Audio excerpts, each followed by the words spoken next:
Jamie from Country Diggers. Today we're going to do another Princesses Behaving Badly story, the third installment here with Lucrezia Borgia. And if you remember her, she was known for being a poisoner. She was the daughter of Pope Alexander VI. Hope y'all enjoy. Okay, we're doing Princesses Behaving Badly again by Linda Rodriguez McRoby. And we're doing it on Lucrezia Borgia. Okay, the Renaissance Mafia princess. She was born April 18th, 1480, died June 24th, 1519, in Italy. It was said that the beautiful Lucrezia Borgia wore a hollow ring filled with poison, convenient for slipping the stuff into unattended drinks. It was said that she murdered her lovers when she was done with them, and that she bathed in blood to maintain her flawless skin. Now, there was another person in history that did that. Her name was Countess Elizabeth Bathory. But we're talking about Lucrezia. Okay. It was said that she and her brother, the prodigiously homicidal Cesare, were lovers. It was unsurprising, really, that people whispered such terrible, tantalizing things about her. After all, her family's reputation as a Pronto Mafia clan remains potent even today. But the real Lucrezia Borgia wasn't a murderess. She probably was never intimate with her brother. In fact, despite a rocky young adulthood that saw her married 3 times before the age of 22, she eventually blossomed into a woman you might actually like to have tea with. Just maybe pour your own cup. Okay, by the time of Lucrezia's birth in 1480, the Borgia family was one of the most powerful clans in Renaissance Italy and Spain. It was certainly one of the most corrupt. Borgias murdered, married, lied, and cheated their way into power. And once they had it, they went to great lengths to keep it. Sounds like some of the politicians we have today. Okay, they were effectively a Renaissance mafia family, but with even fewer laws to curtail their crimes. Lucrezia's father, Rodrigo, was a nephew of the late Pope Calixtus, Calixtus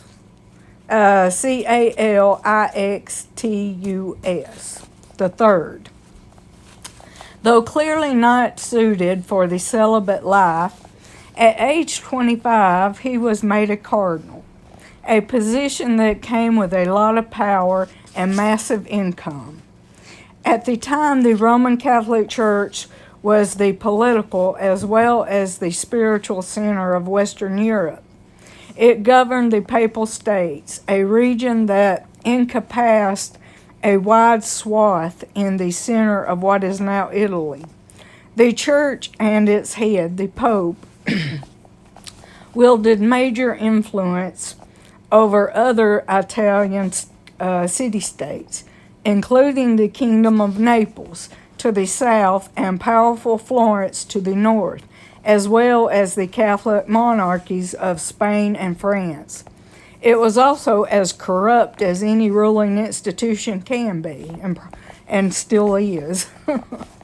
Okay. Which explains how Rodrigo could be considered a legitimate ecclesiastical leader while hosting wild parties replete with young ladies, wine, dancing, and lots of unpriestly sex. He reportedly fathered as many as 9 children, at least 4, including Lucrezia and Cesare, with his longtime mistress, the married noblewoman Vanosa Cantelli.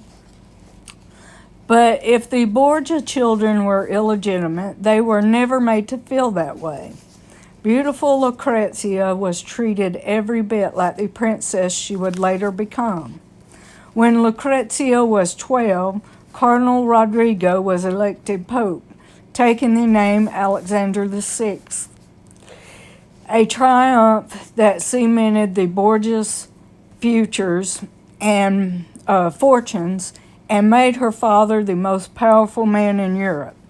It also meant that pretty Lucrezia, who according to contemporaries had long blonde hair, hazel eyes that could appear gray or tawny, and an admirably proportionate bust, was the Borgia's new most valuable asset.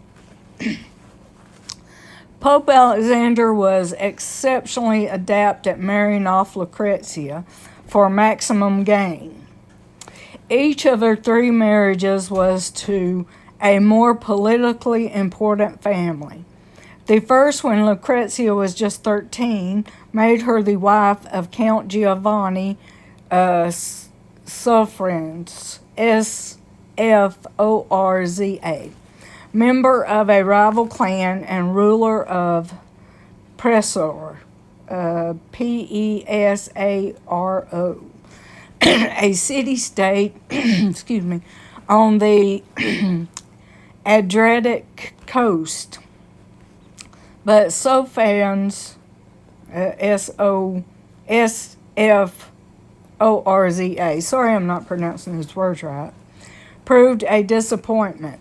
Though terrified of his new relations, he was equally afraid of his own family. Lucrezia's father determined she would be worth more were she married to someone else, and so when she was 17, he moved to have her marriage annulled. He was the Pope after all, but he had to claim that Sforza was impotent, and the marriage was never consummated. That Sforza's first wife had died in childbirth would seem to indicate he was able to perform his husbandly duties. But overlooking that fact wasn't nearly as difficult as getting Sforza to agree to sign the divorce papers. The Count, as you can imagine, was not enthusiastic about telling the world he was impotent. But ultimately, he capitulated to pressure from the Borgia family as well as his own. Meanwhile, Lucrezia embarked on an ill-fated dalliance with independence. While her family wrestled over her divorce, she removed herself to a convent outside Rome. But if you think she couldn't get up to much trouble there, think again. She soon found herself pregnant after a passionate affair with Pedro Calderon, a Spaniard in service to her father. Within weeks of her family discovering the pregnancy, Calderon was dead. Cesare supposedly stabbed him in the Vatican at the Pope's feet. Although a papal scribe says that he fell not of his own will into the Tiber. Yeah, right. The lady-in-waiting who tried to help Lucrezia cover up her growing bump was pushed into the river after him. The fate of the child whom Lucrezia may have delivered in March 1498 is unknown. Wow, they were ruthless. Such conditions would have made any other woman unmarriable. And gossips were calling Lucrezia the greatest whore there ever was in Rome. Wow, she was the whore of Babylon.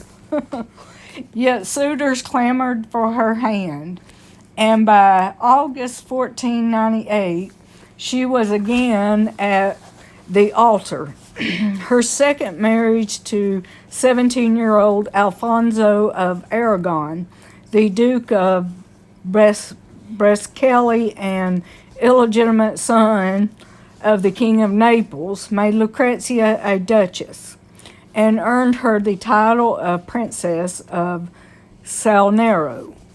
Lucrezia adapted well to her new husband, with whom, by all accounts, she was very much in love.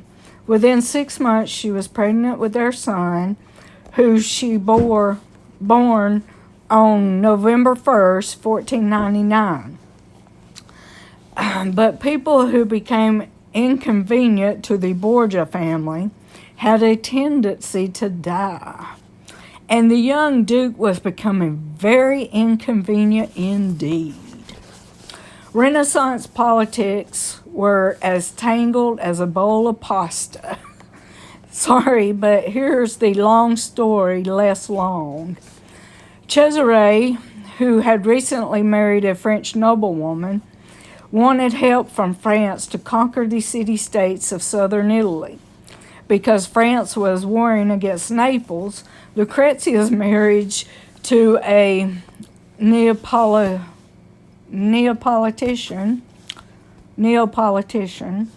I think was an obstacle to family business. So one day in 1500, unknown assailants attacked Alfonso in St. Peter's Square, leaving him severely wounded but alive. Lucrezia nursed him back to health, only to have him later strangled by armed attackers. As a contemporary reported, since Don Alfonso refused to die of his wounds, he was strangled in his bed. There was no doubt who had commissioned the murder. All signs pointed to Cesare. Aware that he was the prime suspect, Cesare claimed his brother-in-law had tried to kill him with a crossbow while he walked in the garden and therefore deserved to die. Exactly, no one believed that story, and gossips claimed that Alfonso was murdered not just for hindering the alliance with the French, but also because he had replaced Cesare in his sister's affections. Lucrezia was devastated by her husband's death. According to his former tutor, who was present at both attacks, Lucrezia filled the palace with shrieking, laminating, and wailing. Her constant weeping and raging against her father, who incidentally had no part in the murder, and her brother proved too much. They sent her and her infant son to Nepal, or Nepi, a small town some 30 miles north of the Vatican, to recover her senses. And though she had loved her husband, Lucrezia loved her brother Cesare even more. How much more is open for debate. She soon forgave him. Next task on the family to-do list, find her another status-boosting husband. Lucrezia's third and final walk down the aisle was with another Alfonso, this time Alfonso di Este, Duke of Ferrara. This match was the trickiest. At first, Lucrezia seemed disinclined to remarry, complaining to her father that to date all of her husbands had been very unlucky. What's more, Ecro di Este, Alfonso's father, didn't trust the Borgias as far as he could throw them, which was probably a good sense right there. Okay.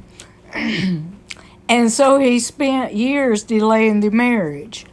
Courtiers continually tried to convince him of Lucrezia's personal modesty, her Christian devotion, and good sense.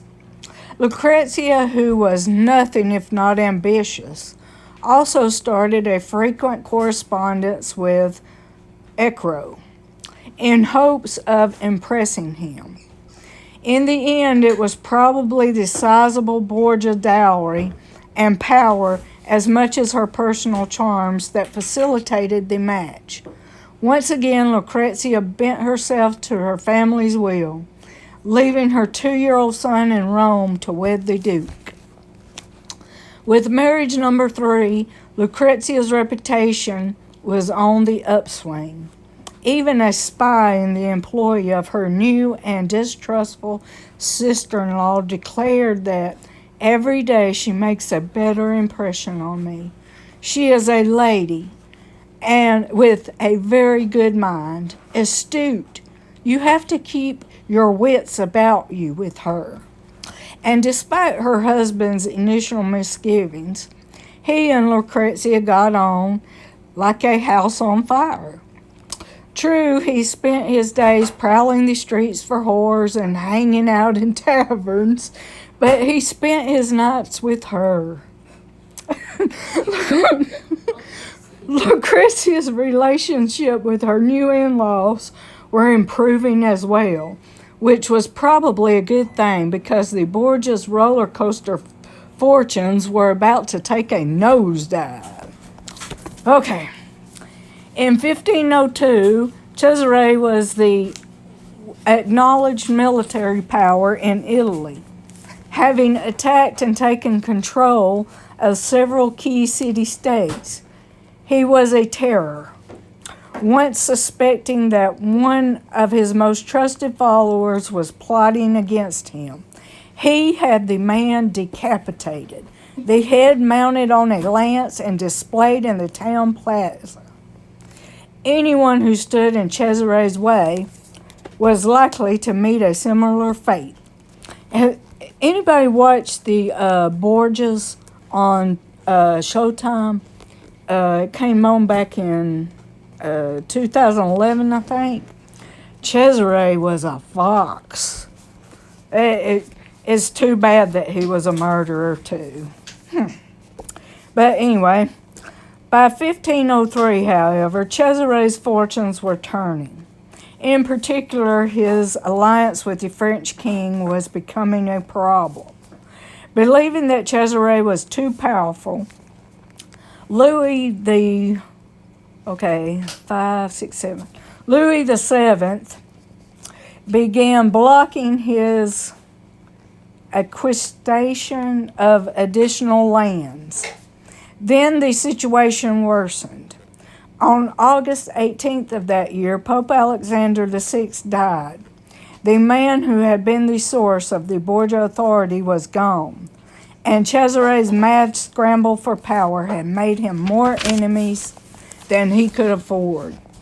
The new pope supported him, but wasn't around long enough to matter. The elderly man died only 26 days into his reign. The next pope to be elected was one of the Borgia's most hated rivals, and Cesare found himself a marked man. In 1504, he was arrested by papal forces and shipped off to prison in Spain. After a dramatic escape in 1507, Cesare was killed while fighting in the army of his brother-in-law, the King of Navarre. They had a lot of prison escapes back then. Lucrezia remained loyal to her brother until the end. By this time, her own position was extremely perilous. Not only had her family's power and influence died with her father, but so far she had been unable to do the one thing she needed to do: produce an heir.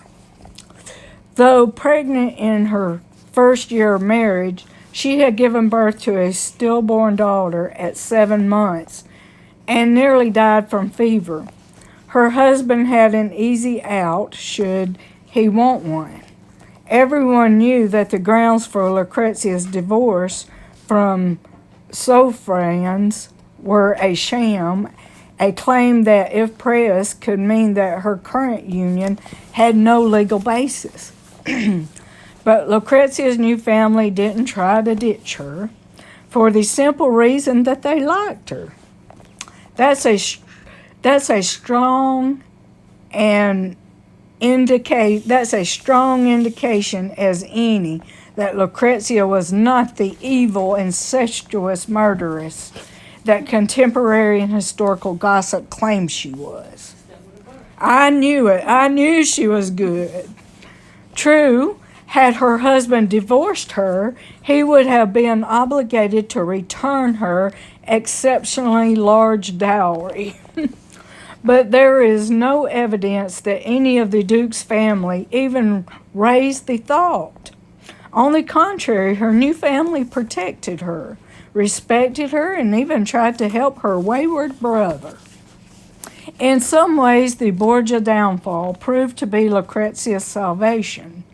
Run-of-the-mill intrigue was far less deadlier than Borgia-level intrigue.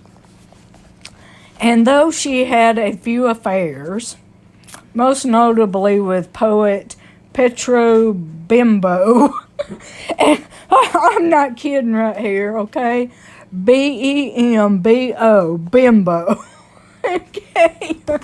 Petro Bimbo, and her brother-in-law, Francisco Gonzala. For the most part, she led a quiet life. She recreated herself as the consequential Renaissance lady, a patron of the arts, charitable, pious, reserved, and nearly constantly pregnant. She eventually bore 4 sons and a daughter who survived infancy, though she was also plagued by multiple miscarriages and difficult births. Lucrezia's final pregnancy at the age of almost 39 resulted in her death. She succumbed to post-childbirth puerperal fever 5 days after delivering another daughter who also did not survive. By the end of her life, Lucrezia had become excessively penitential, whatever that is, I don't know. Whether for, penitent, okay. She became repentative. I guess that's another name for it. Whether for sins real or imagined, only she knows. How complicit she was in her family's crimes is unclear, but she certainly benefited from them. The constant intrigues and murderous tendencies brought her power, wealth, and excellent marriages. She couldn't possibly have made otherwise, but her brother murdered one of her lovers and one of her husbands and one of their own brothers.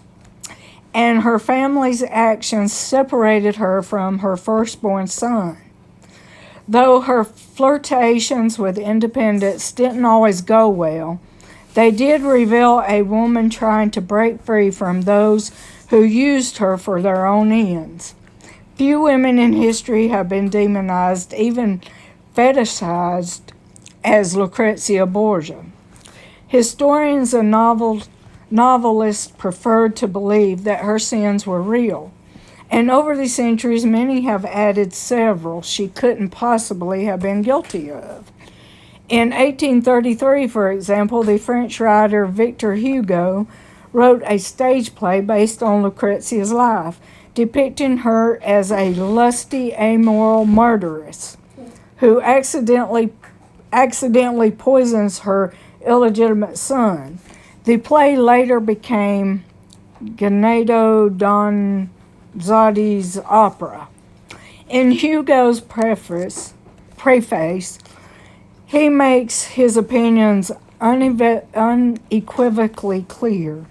take the most hideous, the most repulsive, the most complete moral deformity, place it where it fits best in the heart of a woman whose physical beauty and royal grandeur will make the crime stand out all the more strikingly. Then add to all that moral deformity the purest feeling a woman can have, that of a mother.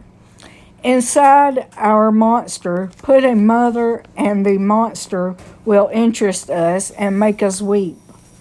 And this creature that filled us with fear will inspire pity. That deformed soul will be almost beautiful in our eyes. It's this sexy, incestuous, philandering, murderous princess that people want to believe in. The one who makes the most scandalous story. But Lucrezia Borgia wasn't the slutty poisoner everyone wanted her to be. She was a woman who managed to survive not only the pit of vipers that was Renaissance Italy, but the pit of vipers that was her own family. And isn't that story more interesting? All right, hope y'all enjoyed that installment of Princesses Behaving Badly. See ya.